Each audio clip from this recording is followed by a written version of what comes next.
Radio صدائے حریت جموں کشمیر سے سنیے تازہ خبریں۔ مقبوضہ کشمیر میں بھارتی قابض انتظامیہ نے معمولات زندگی کی بحالی میں ناکامی کے بعد اخبارات میں اشتہارات کے ذریعے لوگوں کو ہڑتال کے خاتمے پر راضی کرنے کی کوشش شروع کر دی ہے۔ بھارتی حکومت نے اعتراف کیا ہے کہ گزشتہ 2 ماہ کے دوران مقبوضہ کشمیر میں 370 سے زائد بھارت مخالف مظاہرے کیے گئے ہیں۔ مقبوضہ کشمیر میں ذرائع مواصلات پر عائد پابندی کے باعث ای بزنس بھی ٹھپ ہو چکا ہے، جبکہ سینکڑوں نوجوان روزگار سے محروم ہو گئے ہیں۔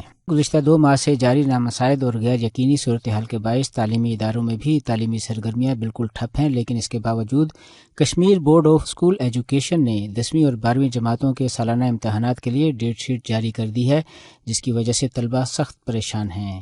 بھارتی فوجیوں کا ضلع گاندربل میں تلاشی کا آپریشن آج مسلسل 16ویں روز بھی جاری ہے۔ آپریشن میں بھارتی فوج کے کمانڈوز حصہ لے رہے ہیں، جبکہ ہیلی کاپٹر کے ذریعے علاقے میں فوجیوں کو اتارا گیا ہے۔ قابض فوجیوں نے آپریشن کے دوران اب تک علاقے میں 4 کشمیری نوجوانوں کو شہید کیا ہے۔ یاد رہے کہ مقبوضہ علاقے میں آج 69ویں روز بھی فوجی محاصرہ برقرار ہے۔ وادی کشمیر اور جموں کے مسلم اکثریتی علاقوں میں انٹرنیٹ اور موبائل فون سروسز معطل ہیں اور لوگ سخت مسائل اور مشکلات سے دوچار ہیں۔ بھارت کے این ڈی ٹی وی نے انگریزی اخبار انڈین ایکسپریس سے وابستہ صحافیوں کے دورہ کشمیر کے بعد کی رپورٹ کا خلاصہ پیش کیا ہے، جس میں کہا گیا ہے کہ مقبوضہ کشمیر میں خاموشی ایک طوفان کا پیش خیمہ ہے۔ کشمیری عوام سخت ناراض ہیں، لوگ بھارت کے غیر قانونی اقدامات قبول کرنے کو تیار نہیں ہیں۔ اس کے ساتھ ہی خبریں ختم ہوئیں۔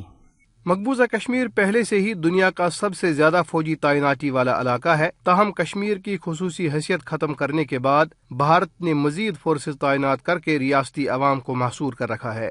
بھارت کے یہ بدحواس اور بے لگام فوجی انسانیت کے خلاف سنگین جرائم کا ارتکاب کر رہے ہیں، جن کی عالمی سطح پر تحقیقات کی ضرورت ہے۔